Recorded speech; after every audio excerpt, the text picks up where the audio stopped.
Nah, di sini Allah menegaskan, in kuntum mu'minin, kalau kamu memang mukmin, jauh itu riba. Kalau kamu tidak lakukan, menjauhkan diri kamu dari riba, maka diumumkan perang kamu sama Allah. Na'udzubillah min dzalik. Perang sama Allah dan sama Rasul kamu.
واغفر لنا ما مضى يا واسع الكرم محمد أجر رسل الله قاتبة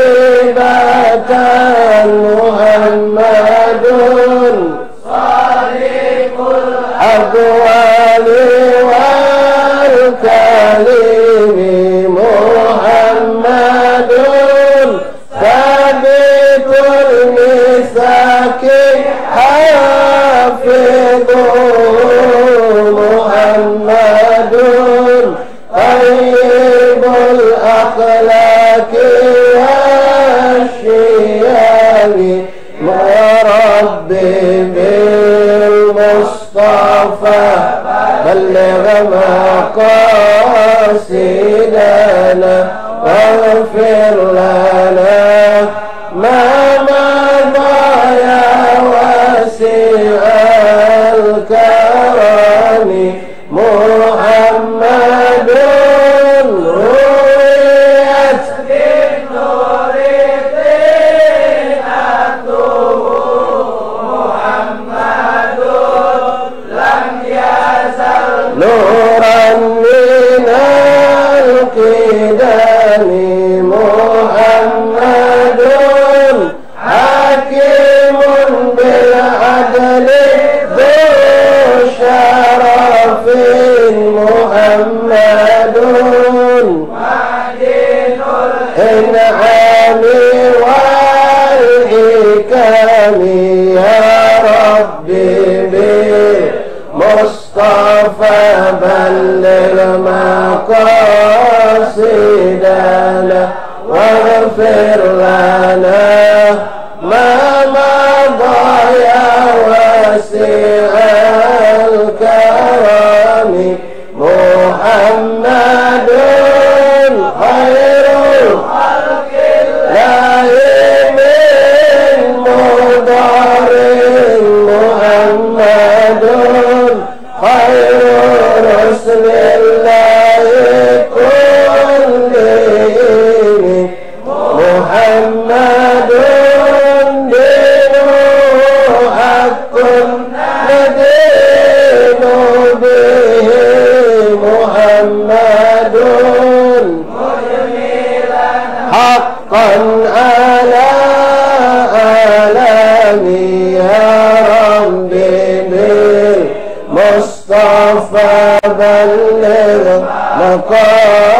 مقاصدنا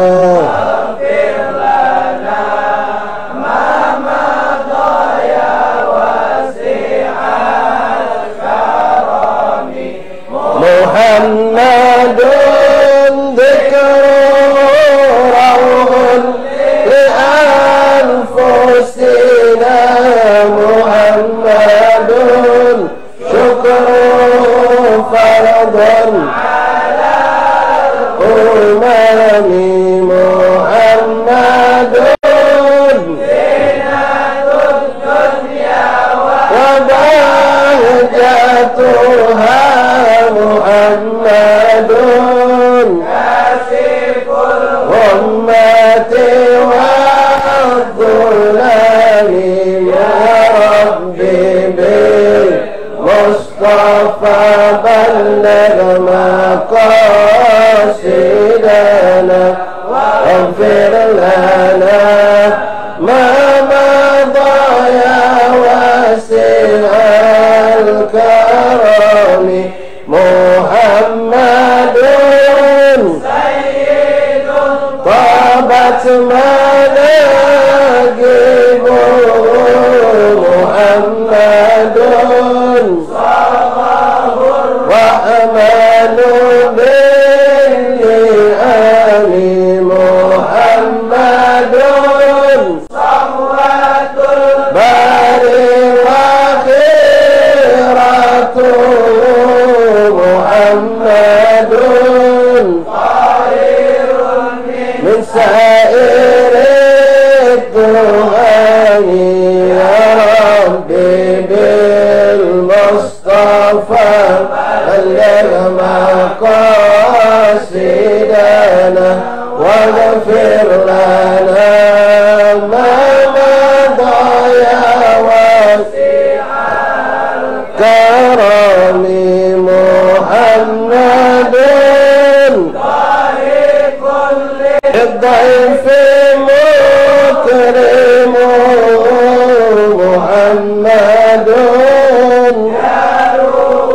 والله لم يضام محمد قامت الدنيا ببعثته محمد جاء بالآيات والحكم يا ربي بالمصطفى بلغ مقاصدنا واغفر لنا ما مضى يا واسع الكرم محمد يوم بعث الناس شافعنا محمد نور الهادي من الظلام محمد قائم لله ذو الإمام محمد ختم للرسل كلهم يا ربي بالمصطفى بلغ مقاصدنا واغفر لنا ما مضى يا واسع الكرم يا رب بالمصطفى بلغ مقاصدنا واغفر لنا ما مضى يا واسع الكرم يا رحم الأمم. بسم الله الرحمن الرحيم. الحمد لله رب العالمين وبه نستعين على أمور الدنيا والدين وصلى الله وسلم على خير خلق الله أجمعين سيدنا ومولانا محمد صادق الوعد الأمين وعلى آله وصحبه حق قدره ومقداره العظيم. نوينا التعلم والتعليم والإفادة والاستفادة والنفع الانتفاع التذكر التذكير الحث على التمسك بكتاب الله وسنة الرسل والدعاء إلى الهدى والدلالة على الخير ابتغاء مرضات الله وقرب ثوابه. اللهم أغننا بالعلم وزينا بالحلم وأكرمنا بالتقوى وجملنا بالعافية يا أرحم الراحمين. اللهم جملنا بالعافية والسلامة، حققنا يا الله بالتقوى مع الاستقامة، وأعدنا من مجيبات الندامة يوم القيامة. يا حافظ احفظنا وثبتنا مع الثبات. اللهم يا من وفق أهل الخير وأعانهم عليه، اقبل اللهم للخير وأعنا عليه. وصلى الله على سيدنا محمد نبي الأمي وآله وصحبه وسلم. الحمد لله رب العالمين. Masyaallah ikhwan, hadirin hadirat, bapak-bapak, saudara-saudaraku, teman-teman yang semoga insyaallah dirahmati Allah Subhanahu wa taala. Assalamualaikum warahmatullahi wabarakatuh. Waalaikumsalam warahmatullahi wabarakatuh. Alhamdulillah, thumma alhamdulillah, thumma alhamdulillah, lakal hamdu syukra ya rabbana, lakal hamdu ya karim. Alhamdulillah, Allah bersyukur kepada Allah Subhanahu wa taala yang kembali mengumpulkan kita di malam hari yang ke-11 daripada bulan Shafar, Dhafarul Khair, dalam keadaan sehat wal afiat. Dengan taufik dan inayah dari Allah, kita dikumpulkan bersama ikhwani untuk mencari dan mengharap ridha Allah, mengharap pemberian pahala yang tinggi yang besar dari sisi Allah. Cukuplah kalau satu hadis ini saja untuk menjadi motivasi kita dan kebanggaan kita ditetapkan hadir di majlis taklim. Sering kami sampaikan, ada banyak 101 bahkan 1001 hadis tentang fadail majlis taklim. Tapi kalau satu ini saja cukuplah kita untuk berbangga dan bersyukur benar kepada Allah. Rasulullah mengatakan bahwasanya duduknya sesaat kita di majlis taklim itu lebih afdal daripada pahala orang beribadah salat 1000 rakaat. Lebih afdal daripada orang mengunjungi 1000 orang sakit. Lebih besar pahala daripada menyolatkan 1000 jenazah. Subhanallah. Dengan duduk di majlis seperti ini kita dapatkan itu, dan pasti itu hukumnya ya, pasti. Jangan ragu, itu ucapan Rasulullah. Karena dengan duduk di majlis seperti ini kita baca, insyaallah dapat ilmu, dapat pengetahuan, tahu tentang yang baik dan yang buruk, tahu jalan yang hak sama yang batil, tahu halal dan haram, tahu bagaimana ibadah yang baik dan ibadah yang buruk di sisi Allah Subhanahu wa taala. Sedangkan salat itu pahala yang besar, mengunjungi orang sakit itu pahalanya besar, menyolatkan satu jenazah itu pahalanya bagaikan satu gunung Uhud diberikan Allah. Ini duduk seperti ini kita dapat pahala lebih afdal, bukan sama kata lebih afdal. Yang Ustaz maksud dia bukan majlis ini saja, majlis siapapun asatis yang akan hadir itu sama. Tadi maghrib ya atau hadir majlis kita dapatkan, dan sekarang kita dapatkan lagi. Belum lagi istighfar dari semua hewan-hewan yang ada, malaikat Allah memintakan ampun dosa buat kita, ampunan dosa untuk kita. Dan kita berharap mudah-mudahan ya Allah jadikan istiqomah buat kita, ikhlas kita menjalankan ini semua, dan kita diberikan manfaat oleh Allah, dapat menyerap ilmu dan mengamalkan pada kehidupan kita, bahkan kita bisa turun kepada anak keturunan kita, pada orang yang kita cintai insyaallah taala.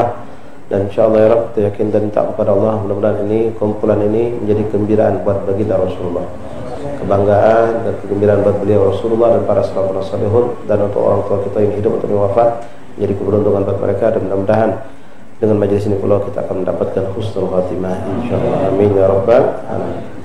Masyaallah rahimakumullah, kita lanjutkan pembahasan kita dari kitab Risalatul Ma'awanah. Saya minta maaf pada pertemuan kemarin saya tidak bisa hadir, ya, ingat memang kemarin kondisi tubuh agak kurang fit dari perjalanan, tapi alhamdulillah majelis diisi oleh Ustaz Hasan bin Husain Manhid, dan mudah-mudahan untuk juga bisa istiqamah bersama beliau insyaallah. Ikhwani rahimakumullah, mari kita lanjutkan yang punya kitab silakan dibuka.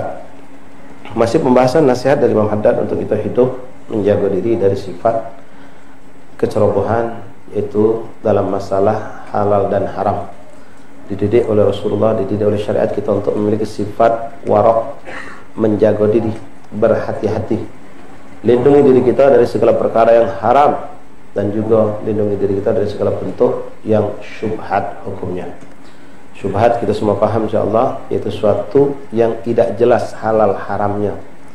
Itu harus kita jauhi, karena kalau orang sudah senang dengan yang syubhat, dia akan terjerumus kepada yang haram, tidak jauh. Karena posisi syubhat itu sudah di pinggir. Yang seperti Rasulullah mengatakan, seperti di perbatasan. Kalau orang itu sudah dekat dengan perbatasan, maka satu langkah dia tergelincir, dia akan masuk ke dalam jurang yang diharamkan oleh Allah Subhanahu wa taala. Nah, untuk menjadikan jelas halal itu jelas kata Rasulullah, innal halal, ya, Rasulullah mengatakan bayyinun, innal halal bayyin wal haram bayyin. Yang halal itu jelas, yang haram itu jelas. Wa ma bainahuma umur mutasyabihat, dan antara keduanya itu yang remeng-remeng, yang harus kamu hati-hati. Orang yang mendekati syubhat itu sama seperti penggembala kambing, kata Rasulullah, yang membawa kambingnya untuk makan rumput tapi di perbatasan negeri orang lain, di perbatasan kebun orang lain. Dia membawa kambingnya untuk makan di situ. Maka kalau sudah kambing itu mendekati perbatasan tadi, bukan rumput miliknya, rumput tetangganya pun dimakan oleh kambing tadi. Artinya kalau sudah ngempet kepada syubhat, maka yang haram pun bakal kita pakai, bakal kita gunakan, bakal kita ambil. Na'udzubillah min dzalik. Kemarin Ustaz Hasan menyambung pelajaran kita, ya, membaca dari beberapa itu yang ada, mengingatkan tentang perkara sumber rezeki yang kita dapatkan. Hendaklah kita mencari rezeki yang halal, yang benar-benar halal. Baru contoh kami ada di sini mengenai perdagangan di antaranya. Pelajari benar perdagangan itu. Yang mana yang haram, yang mana yang halal, yang mana yang syubhat. Bertanya ikhwan. Bahkan boleh, bukan kita untuk beda-bedakan ilmu atau banding-bandingkan ilmu, apalagi untuk ngadu-ngadu ilmu ustaz-ustaz, bukan. Untuk lebih meyakinkan. Ente boleh tanya dengan 1, 2 sampai 3 asatis tentang suatu perkara yang ente bingung hukumnya.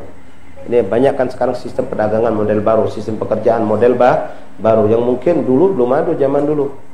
Ya, sekarang serba online, serba elektronik, serba dak nampak majas barang, tahu wong bisa dapat jual beli, dapat duit, dapat untung.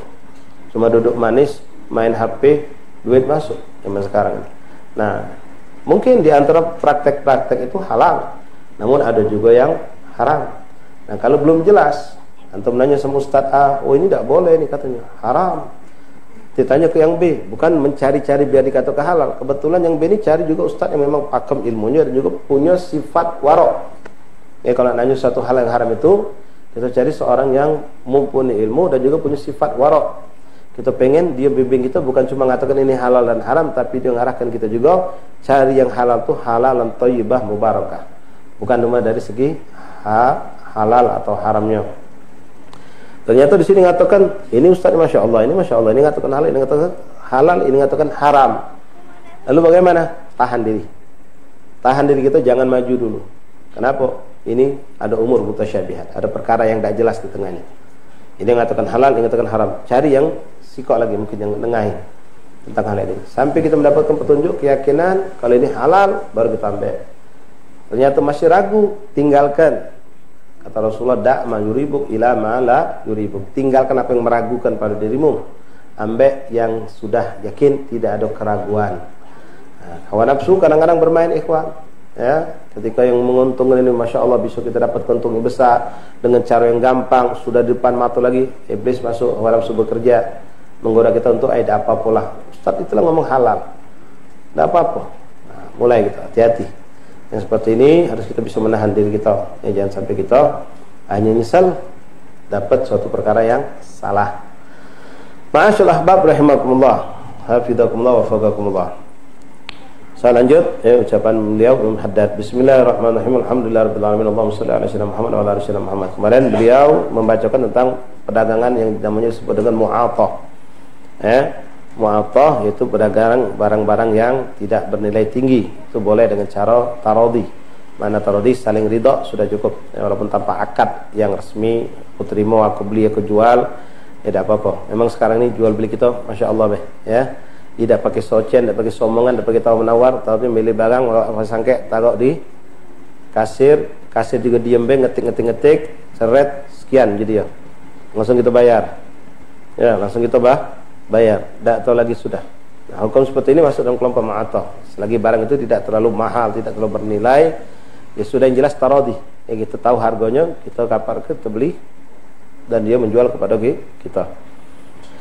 Masuk kepada apa lainnya berikutnya. Wahdar kulla hadrin min mu'amalati birriba. Na'udzubillah min dzalik. Ya Allah, sallimna wa hafadna auladana wa dzurriyyatina. Nah, ikhwan rahimakumullah, hati-hati. Rasulullah menyampaikan di akhir zaman riba itu akan muncul dengan istilah bahasa itu saking banyak 1001 nama. Saking banyaknya riba itu bermacam-macam. Ya, ada yang dikatakan ini hadiah, ada yang dikatakan ini bonus, ada yang dikatakan ini macam-macam. Tapi intinya sebenarnya dia riba. Hati-hati. Balik tadi lah pokoknya. Kalau antum ragu, tinggalkan, jangan maju. Kalau ragu, tinggalkan. Untuk menghilangkan keraguan, ya cari ilmunya, belajar dan bertanya. Wahdar kulla hadrin minal muamalati birriba. Hati-hati, jangan hati-hatilah kamu. Sangat-sangat hati-hatilah kamu, kata Imam Haddad, dari praktek riba. Riba ini yang berdosa bukan cuma yang nerimonya baik, yang ngenjoknya juga. Karena orang sekarang berpikir, ya wajar, kalau kita nak ngenjok lebih, dia akan nolong kita. Ya, kita lagi butuh, dia minjemi 10 juta. Wajar, kalau kita ngenjok hadiah lebih, nolong kita dia. Iya, secara akal kita ngatakan demikian. Tapi syariat mengatakan tidak boleh, ya sudah.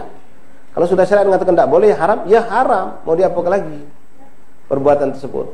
Jangan pakai logika kita. Kalau pakai logika kita, pakai logika ya wajar. Kalau dia minjemin 10 juta, anak malik sebesar sudah ngapa? Duit 10 juta. Kalau diputarkan, mungkin pajak jadi 15 juta. Ini dipinjam ke kita nak balik ke 10, wajar. Kalau kita jual lebih, tidak bisa. Ya, ada caranya kalau kita memang untuk berterima kasih kepada orang yang meminjam ke kita. Kita baca dulu. Karena mengerikan tentang riba ini. Fa innahu min akbaril kabair. Karena dia termasuk salah satu dosa yang paling besar, jadi dosa-dosa besar. Dosa besar itu banyak, ikhwan. Dikatakan suatu dosa itu dosa besar, kabair, kalau bukan Nabi yang ngomong. Nabi memang ada beberapa hadis Nabi menyebutkan ini kabair, katanya dosa besar. Lalu ulama menyebutkan kabair itu bisa kita simpulkan dengan apa? Lihat dalam Al-Qur'an atau hadis Nabi, bagaimana ancaman Allah dan Rasul terhadap dosa itu. Kalau ancamannya laknatullah, naru jahannam, atau yang hebat-hebat, yang mengerikan, maka ini dosa bukan dosa kecil. Ini dosa besar. Maka kita harus hati-hati. Beliau mengatakan min akbaril kabair. Ini dosa paling besar dari dosa-dosa besar. Jadi kalau dosa besar ada 100, ya, ini mungkin termasuk 10 besarnya. Termasuk 10 besarnya atau 3 besarnya daripada dosa besar. Riba. Qala Allah Ta'ala, Allah berfirman dalam Al-Quran, A'udzubillahi minasyaitonir rajim. Ya ayyuhalladzina amanu taqullaha wa dharu ma baqiya minar riba in kuntum mu'minin. Fa in lam taf'alu fa'dhanu biharbin minallahi wa rasulih. Nas'alullah al-'afiyah wassalamah. Ikhwan rahimakumullah, Allah mengingatkan kita, ya ayyuhalladzina amanu, wahai orang-orang yang beriman, ittaqullah, bertakwalah kamu kepada Allah. Makna takwa? Menjalankan perintah Allah, menjauhi segala larangan Allah. Wa dharu ma baqiya min riba, dan jauhkan diri kamu, cegah diri kamu, lindungi diri kamu dari perbuatan riba. Kalau kamu memang ngaku sebagai mukmin, kata Allah, kalau kamu beriman kepadaku, jauhi. Nah, mafhum ulama mengatakan, kalau Allah mengatakan seperti itu, in kuntum mu'minun, kalau kamu memang mukmin, in kuntum mu'minin, jauhi riba kalau kamu mukmin. Artinya kalau kamu tidak mendekat, jauhkan diri kamu dari riba, berarti tanda tanya kamu ini mukmin atau bukan. Na'udzubillah. Kemarin dikatakan fadzakir innama inna dzikra tanfa'ul mu'minin. Sungguhnya peringatan itu manfaat untuk orang-orang yang mukmin. Nah, kita dengan nasihat, dengan ceramah, ingat ke kita, ini tidak boleh, ini haram, jauhkan. Tapi kita tidak bisa ngambil manfaat dari nasihat atau teguran atau peringatan ini. Maka tanda tanya lagi, kita ini mukmin apa bukan? Kenapa? Allah menegaskan sesungguhnya peringatan itu manfaat buat orang mukmin. Kalau peringatan tidak manfaat buat kita anggap biasa baik. Na'udzubillah, masih tanda tanya istifham. Mukmin apa bukan kita ini? Apa munafik atau na'udzubillah yang seburuk-buruk seperti itulah. Nah, di sini Allah menegaskan, in kuntum mu'minin, kalau kamu memang mukmin, jauhi itu riba. Kalau orang sudah masuk riba berarti keimanannya diragukan. Na'udzubillah min dzalik. Makanya tidak berlebihan, ya kawan. Kalau antum baca kitab-kitab salaf, ini bukan pendapat ulama dulu, tapi ilmu ini berjalan sampai sekarang. Ya. Di kitab dijelaskan, dan sebagian habaib kiai lama itu berpegang teguh dengan ini. Yang namanya bank itu, bank konvensional, ya, bank yang di situ ada proses praktek riba. Itu jangankan ente langsung memang melakukan tindakan riba itu, minjam, simpan pinjam dengan cara dapat bunga, nyimpan dapat bunga atau ngembek bunganya, ya, atau ente minjam dengan menambahkan bayaran bunganya. Masuk bank itu baik, ini pendapat ulama, ya, macam-macam. Masuk bank itu baik, itu sudah dosanya besar kata mereka. Bahkan ada yang lagi pendapat yang lebih kuat lagi mengatakan jangankan masuk, melintas depannya lebih berdosa. Melintas depannya lebih berdosa. Memang pendapat beda. Ada yang mengatakan melintas tidak berdosa, masuk tidak berdosa selagi tidak ada praktek riba. Misal macam kita masuk ke dalam bank urusan mau bayar pajak, misal. Atau kita mau nukar duit atau bayar rekening apa, bayar apa, misalnya bayar. Ente cuma mau nabung. Nabung ini pun dengan tujuan bukan untuk ngambil bunganya. Ya awas, bunga bank itu jangan kamu sentuh, jangan kamu pakai, haram waktunya, rusak ibadah kamu kalau kamu campurkan bunga bank dengan modal usaha kamu. Majulah kamu buruk di mata Allah. Bakal pasti ini luar biasa nih ancaman Allah di sini. Ya. Kita lanjutkan dulu ayat ini. Fa in lam taf'alu fa'dhanu biharbin minallah wa rasulih. Kalau kamu tidak lakukan menjauhkan diri kamu dari riba, maka diumumkan perang kamu sama Allah. Na'udzubillah min dzalik. Perang sama Allah dan sama Rasul kamu. Ini luar biasa. Makanya disebut akbarul kabair. Kalau Allah sampai mengatakan perang, berarti musuhnya Allah itu orang. Makanya mana kita tidak dapat kemenangan kalau kita masih suka memakai uang riba. Hati-hati, riba banyak ikhwan. Minta maaf ya. Kalau ada yang melakukan pekerjaan ini tinggal cepat. Entah kamu gawe memang bagian itu di bank atau yang ini koperasi-koperasi yang beliling ini, termasuk juga penggadaian itu banyak sekali proses ribanya, jelas-jelas. Terjerit gitu. Terjerit pula. Na'udzubillah min dzalik. Jangan dianggap sepele itu. Allah mengiklankan perang. Quran ini. Fa'dhanu biharbin minallah wa rasulih. Umumkan. Allah mengumumkan perang terhadap orang-orang yang tidak peduli dengan masalah riba ini. Mereka masuk, mereka melakukan, mereka ngambil. Tidak boleh, kan? Haram hukumnya. Riba, minjam sekian balik lebih. Tidak boleh. Kullu dhi manfaatin, kullu ghardin dhi manfaah fahuwa riba. Ini kaidahnya. Apapun bentuk pinjaman yang mana orang meminjamkan ini ngambil manfaat, apapun bentuk manfaat itu dari yang dipinjami, itu sudah hitungannya riba. Riba memang bahasanya panjang. Ulama mengatakan riba hanya berlaku pada uang, tapi sebagian ulama mengatakan tidak, bukan cuma uang, tapi bentuk apapun kemanfaatan itu juga bentuknya riba. Contoh, misal, ya.